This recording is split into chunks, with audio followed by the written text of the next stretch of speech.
Baik, Assalamualaikum warahmatullahi wabarakatuh. Perkenalkan saya Herlina Yumitra dari SMK Negeri 1 Sri Kuala Lubang. Ini Bu Sri Lumianti dari SMK Negeri 1 Sri Kuala Lubang, yaitu Kepala Sekolah SMK ini.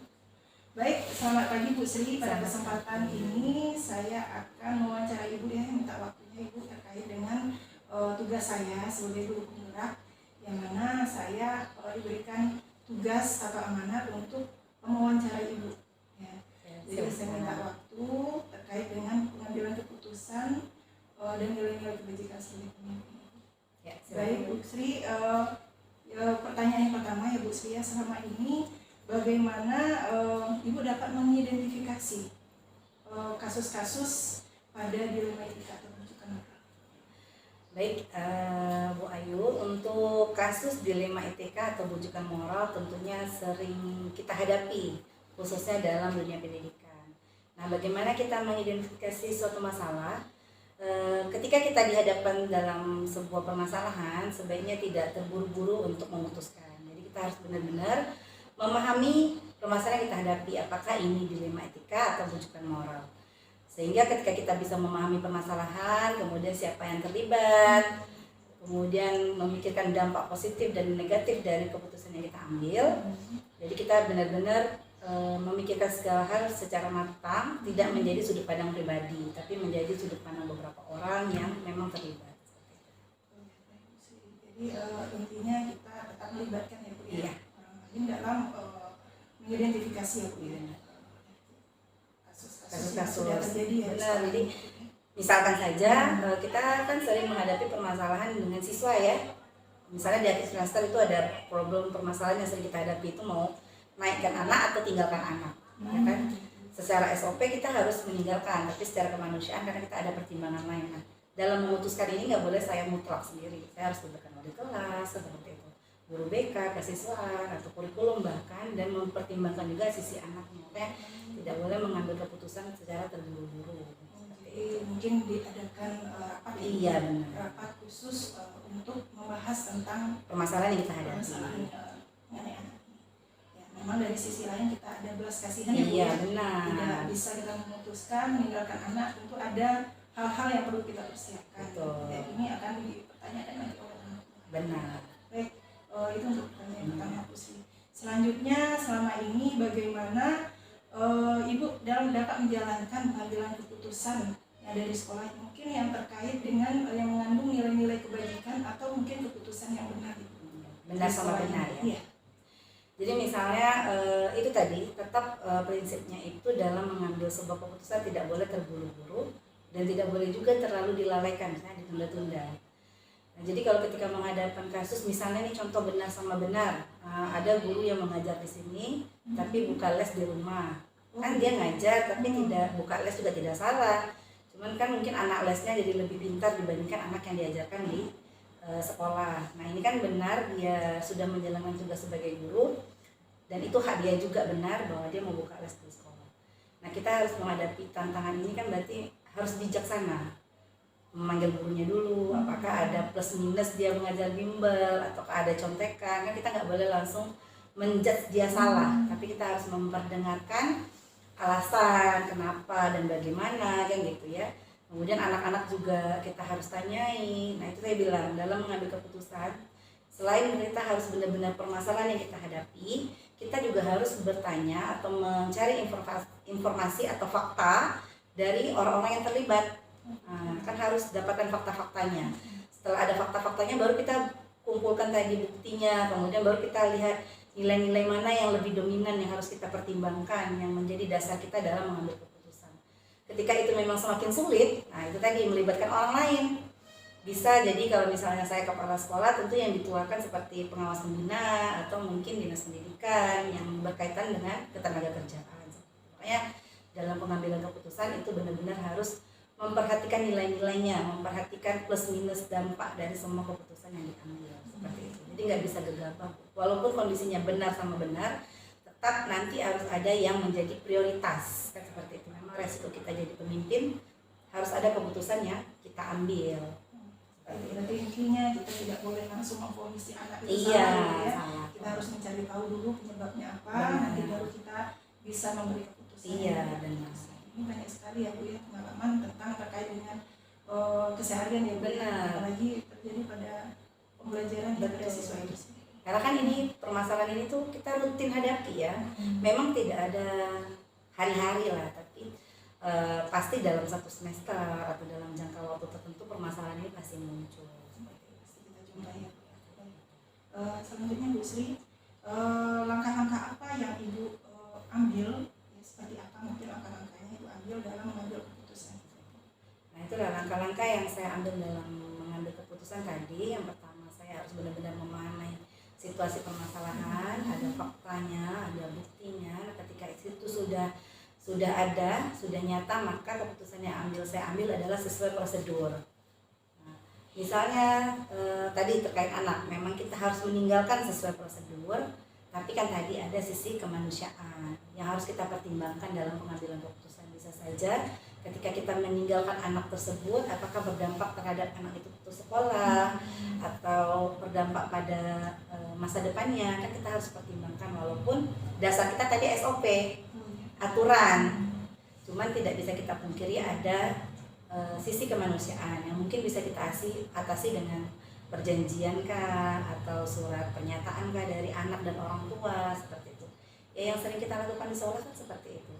Walaupun kita punya dasar hukum, dasar aturan dalam mengambil keputusan, tapi tetap sisi kemanusiaan tadi, moral kita tidak bisa kita pungkiri karena ini dampaknya sangat luas.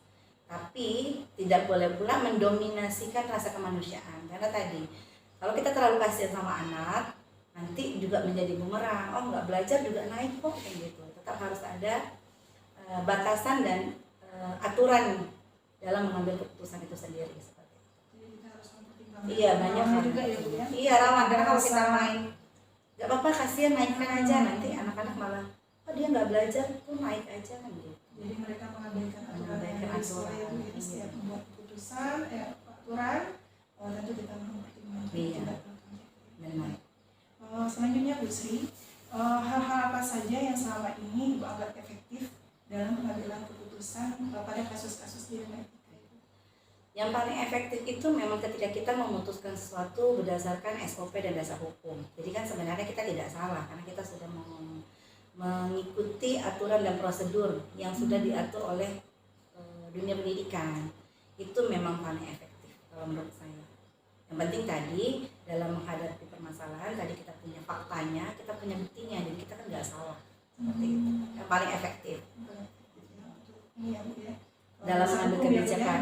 Dan Dasar hukum kita ada. segala hal yang kita lakukan dasarnya adalah dasar hukum. Iya benar. Ini titik aman untuk Titik. kita semua. Iya benar, titik aman.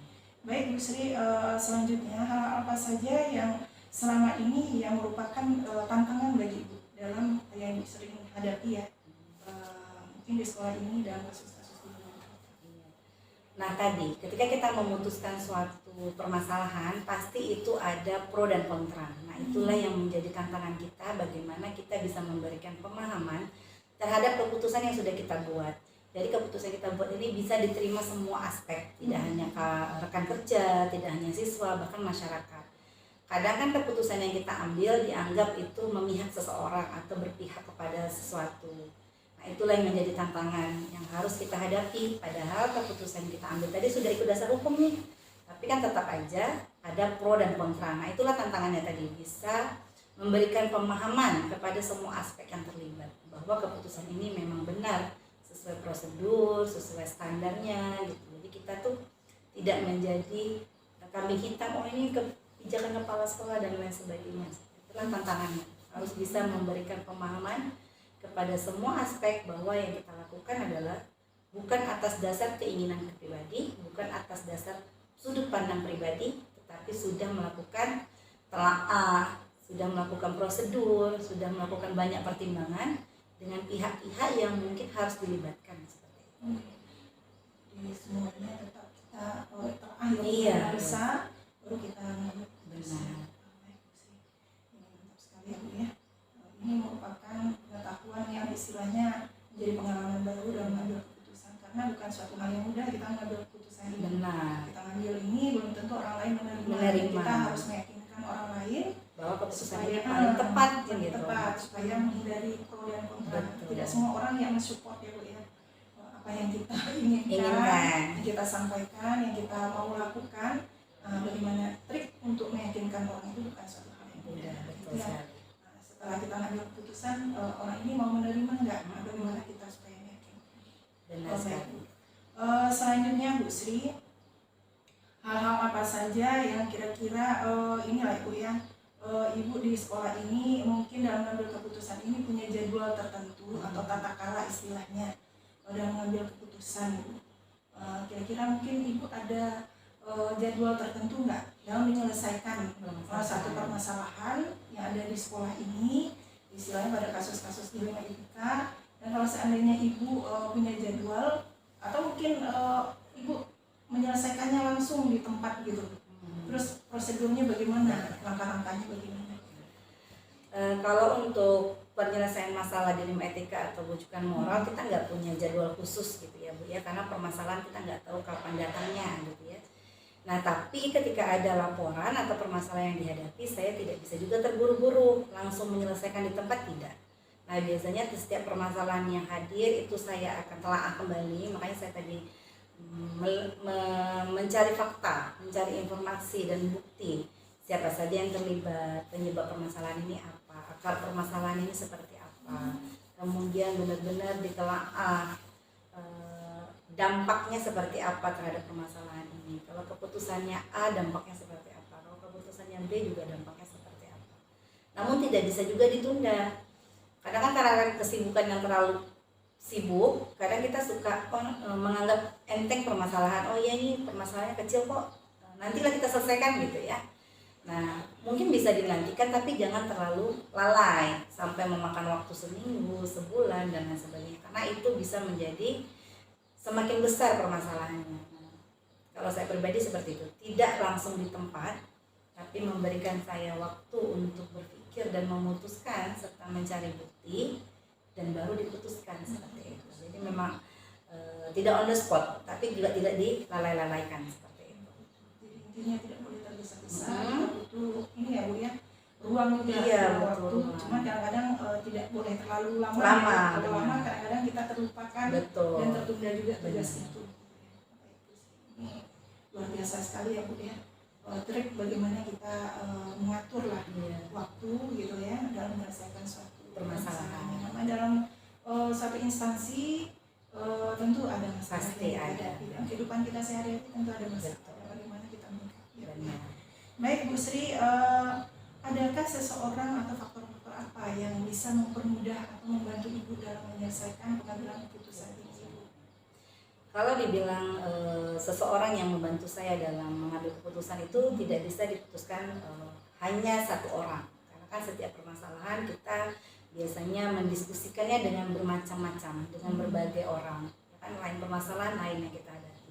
Cuman di sini dasarnya karena saya yang beranggapan mungkin yang dituakan bisa menjadi contoh. Nah, biasa orang-orang yang saya anggap lebih tua itu bisa dijadikan pemberi masukan terhadap pengambilan keputusan. Nah, tadi contohnya misalnya bisa di sini waka-waka, kemudian pengawas pembina, atau jika memang situasi memungkinkan dan bisa bertemu dengan dinas pendidikan atau memang itu diperlukan, ya kita sampai ke tahap itu. Tapi sejauh ini yang terjadi itu baru sampai ke pembina aja, pengawas pembina. Ada permasalahan yang memang benar-benar besar dan harus sulit untuk diputuskan sendiri. Sejauh ini yang baru kita lakukan itu sampai ke tahap pengawas pembina kita saja. Jadi Ibu melibatkan sesuai dengan sistem gitu. Iya. Benar, karena tadi dasar kita itu SOP tadi. Aturannya seperti itu, ketika kita menjalankan sesuatu sesuai aturan, insya Allah kan kita aman gitu. Mengambil keputusan tidak atas sudut pandang pribadi. Menghindari pro kontra tadi. Jadi aman ya Bu ya. Iya, insya Baik, Allah. dari semua yang telah Ibu sampaikan, mungkin pembelajaran apa yang bisa Ibu petik dari apa yang disampaikan terutama pada kasus-kasus ini? Yang dapat saya petik dari pengalaman dalam pengambilan keputusan itu adalah pertama, dalam memutuskan sesuatu jangan terburu-buru. Memang harus kita pahami benar-benar situasi permasalahan yang kita hadapi. Kemudian kita perlu mencari bukti atau faktanya biar kita tidak salah. Kemudian kemudian ikutin prosedur dalam penyelesaian masalah, libatkan orang-orang yang memang memiliki kepentingan yang bisa kita jadikan acuan atau berbagi pandangan, sehingga setiap keputusan yang kita ambil dapat kita pertanggungjawabkan karena kita sudah menjalankannya sesuai prosedur tadi seperti itu, tanpa melupakan sisi kemanusiaan.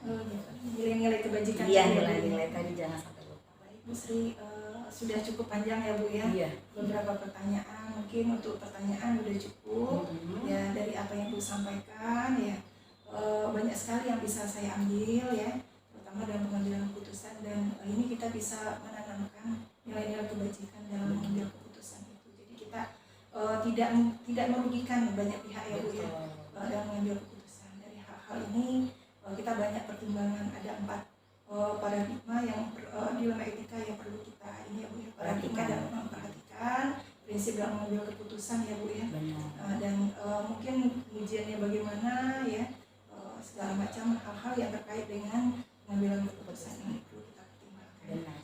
Baik Bu Sri, terima kasih atas waktunya dan mungkin jawabannya Bu ya dari pertanyaan yang saya sampaikan. Mohon maaf kalau seandainya salah penyampaian, ada salah penyampaian dalam tahap ini. Mungkin di lain waktu nanti kita wawancara lagi ya Bu ya, punya waktu khusus untuk ini bisa saya wawancara, atau mungkin sebenarnya Ibu mau wawancara saya. Boleh. Yang penting semangat terus ngikutin pendidikan guru penggerak, sukses selalu, apapun kita bisa selesaikan bersama dengan cara tadi komunikasi. Insya Allah semuanya kita bisa jalankan. Baik, terima kasih atas supportnya Bu. Saya sebagai calon guru penggerak, kalau nggak ada support dari kepala sekolah gitu kan, dari sekolah sendiri tentu saya terkendala juga dalam menyelesaikan tugas ini. Baik Bu Sri, itu saja Bu Sri, terima kasih atas waktunya. Assalamualaikum warahmatullahi wabarakatuh. Waalaikumsalam warahmatullahi wabarakatuh.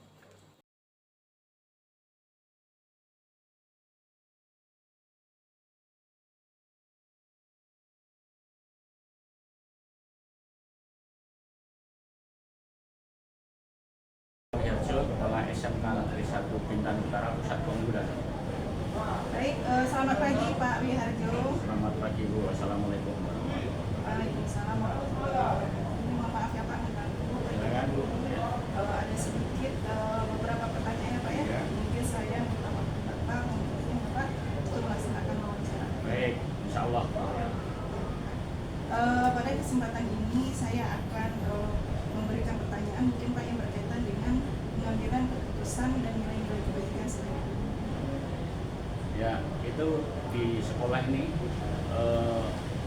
pengambilan keputusan kita ini secara kolaboratif, secara tim, hingga kita sikapi dulu apa persoalan yang kita putuskan dan yang terjadi baik itu di lapangan maupun yang terjadi di masing-masing bidang. Gitu.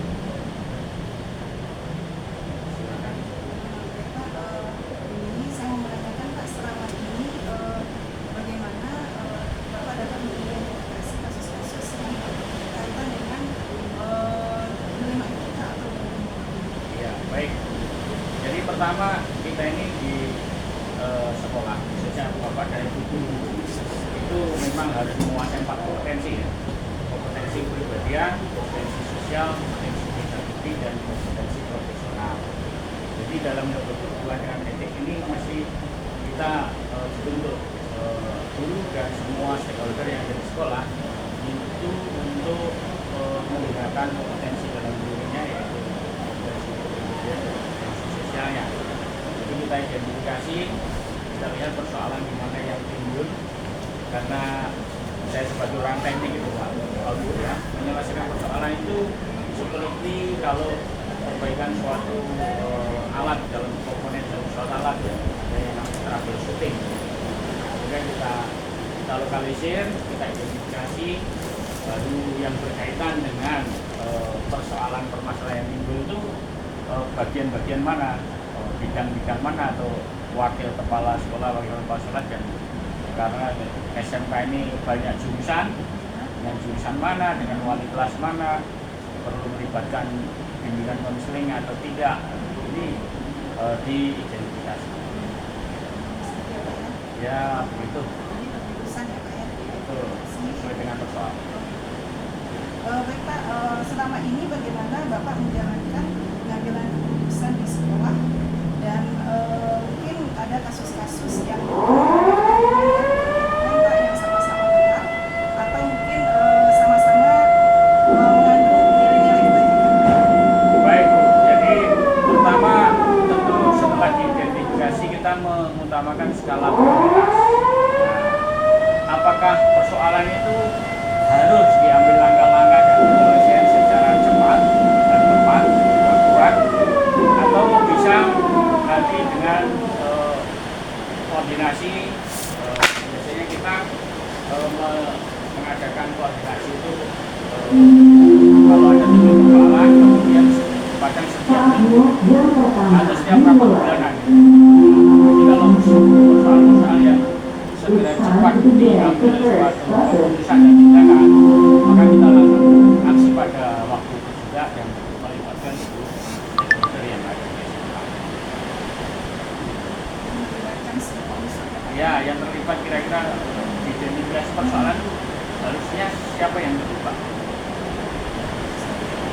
Selanjutnya Pak, selama ini langkah-langkah apa atau prosedur seperti apa yang biasa Bapak lakukan di sini? Ya, sesuai dengan jenjangnya dan suatu persoalan yang ada untuk segera diselesaikan. Jadi jenjang-jenjangnya ya kita lihat dari persoalan yang timbul. Masing-masing bidang kalau bisa diselesaikan di misalnya persoalan dalam kelas, wali kelasnya bisa diselesaikan ya tak perlu dibawa kemana. Tapi kalau ada persoalan yang lebih urgent lagi, ya bisa ditingkatkan, mungkin melibatkan BK atau WK siswaan. Kalau berkaitan dengan guru, barangkali perlu pemanggilan guru kalau bisa diselesaikan dengan wakil kepala sekolah bidang manajemen mutu, selesaikan di sana. Tapi kalau perlu keterlibatan secara kolektif ya kita selesaikan bersama-sama untuk memperoleh win-win solution.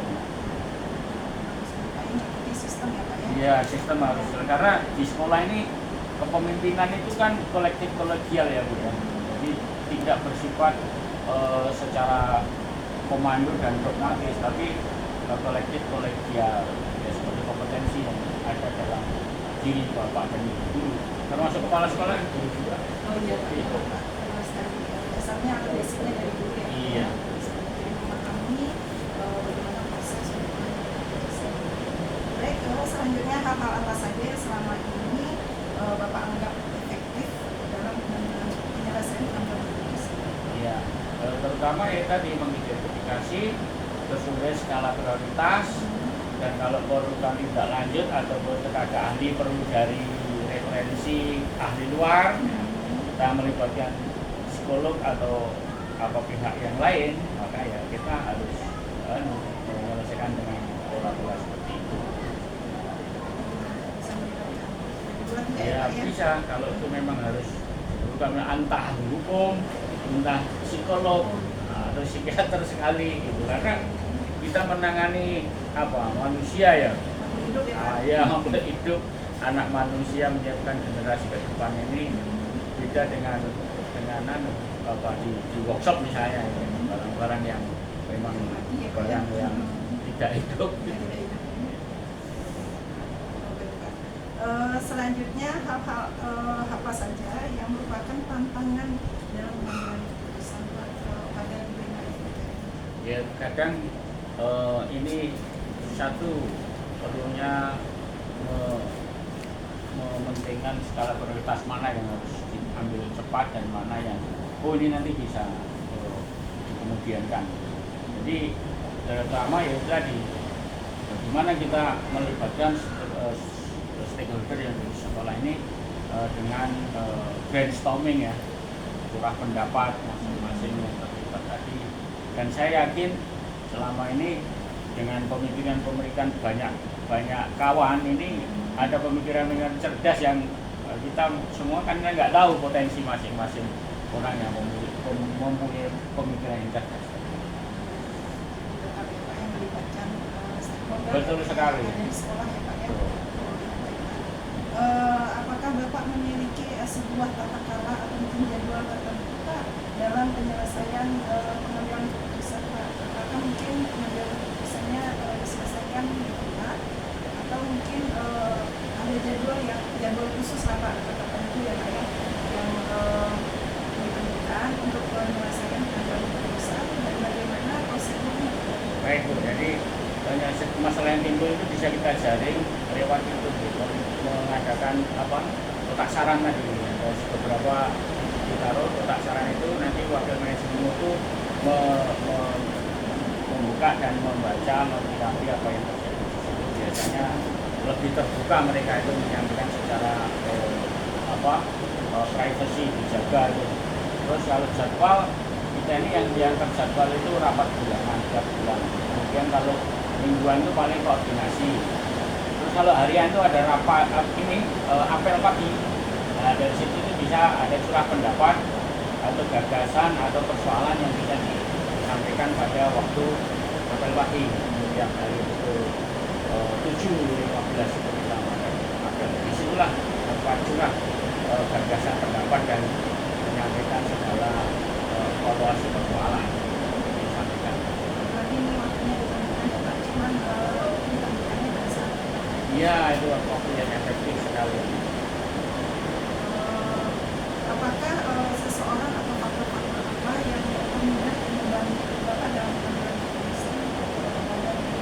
Ya itu tadi, dengan data yang akurat dan lengkap, dengan referensi-referensi dari stakeholder yang berkaitan dengan persoalan itu, maka kita bisa menyelesaikan ya dengan semaksimal mungkin. Dari semua yang Bapak telah sampaikan dalam pengambilan keputusan ini, kira-kira apa yang bisa dilakukan dari pengalaman yang dalam mengambil keputusan ini? Baik Bu, jadi pengambilan keputusan itu yang paling baik kita ya selama ini saya cuma mendengarkan Bu, jadi mengadakan kolaborasi dalam penyelesaian masalah. Jadi setelah kita dengarkan, kita pertimbangkan secara seksama, dari itulah nanti akan diperoleh suatu pendapat yang semaksimal mungkin dengan keputusan ya sebaik mungkin. Tapi kalau data-datanya belum lengkap, kemudian stakeholdernya juga belum banyak terlibat, itu nanti ada hal-hal yang miskomunikasi. Ya.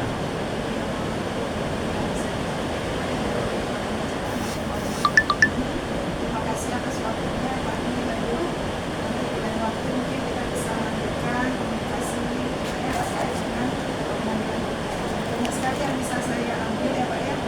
Kita berbagi pengalaman atau berbagi pengalaman terkait dengan pengambilan keputusan tersebut.